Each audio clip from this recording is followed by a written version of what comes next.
What's a childhood secret you never told anyone? The eviction notice came 3 days after my 12th birthday. Mom crumpled it in her fist before I could read it. That night, she packed our clothes and some photos into 2 duffel bags and said we were leaving. She told me it was just temporary while we figured things out. We drove around for hours before parking behind a strip mall. Mom explained we'd sleep there just for the night and tomorrow she'd find us something better. But tomorrow became next week, and next week became next month. Each night, Mom reclined the driver's seat while I curled up in the back of our Corolla. She kept saying we'd find an apartment soon. September turned to October. School started, and I was still sleeping in that car. Mom found a Planet Fitness that stayed open 24 hours. $10 a month for her to shower each morning. I washed my face and brushed my teeth in the school bathroom. Nobody noticed, or at least nobody said anything. When Layla asked why I always wore the same 3 outfits, I told her we were remodeling our house. Mom had coached me on what to say. Mom instructed me to tell everyone we were gutting the kitchen and living room, with dust everywhere and half our belongings in storage. I repeated this story so many times I almost believed it myself. I described imaginary granite countertops and hardwood floors to anyone who asked. I made up details about the contractors and how loud they were in the mornings. The car was parked in a different spot each night. Sometimes behind stores, sometimes in hospital parking lots where security didn't bother us. Mom worked at a call center during the day, and when her shift ended, she'd pick me up from the place where I did homework until closing time. One night in November, it dropped below freezing. We huddled under our coats and the one blanket we had managed to keep. My teeth chattered so hard I bit my tongue. Mom started the car every hour to run the heat for 5 minutes,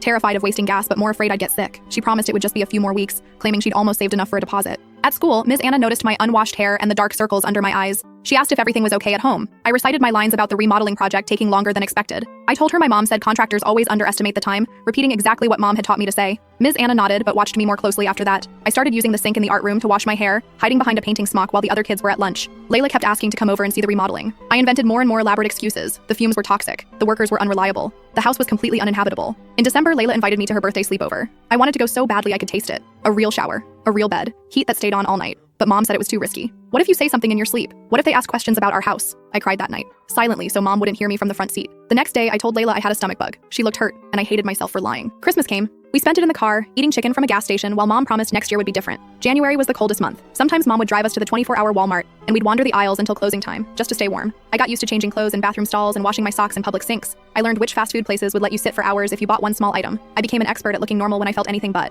In February, Miguel, the morning shift manager at McDonald's, started giving me free hash browns when Mom dropped me early before school. He never asked questions, just slid the paper bag across the counter with a nod. Those warm potatoes were sometimes the only hot food I had all day. By March, I'd gotten an A on my science project about erosion. Layla wanted to celebrate with a sleepover at my house. I panicked and said we'd found black mold during the remodeling. I suggested we could do it at her place instead. Layla pointed out that we'd done it at her house last time, and now it was my turn. I promised I'd host once the remodeling was done. 2 weeks later, I told her I had to cancel because my grandmother was sick. There was no grandmother. There was just us, parked behind a storage facility, eating peanut butter from the jar. April came, and Mom got a raise. We celebrated by eating at a real restaurant. Just a Denny's, but it felt like the Ritz. That same week, she put down a deposit on a tiny apartment. The day we moved in, I stood in the shower for an hour, watching the water swirl down the drain. The apartment had 1 bedroom. Mom slept on the couch and gave me the room. I had a real bed with real sheets. We lived in that apartment through the summer and into my 7th grade year. I never told anyone about those months in the car. Mom made me promise to keep it secret, afraid someone would call child services. When I turned 16, Mom and I argued about something trivial. In the heat of the moment, I brought up those months in the car, how she'd made me lie to everyone. She just shrugged and said, "It wasn't that bad. Lots of people have it worse, but it was that bad."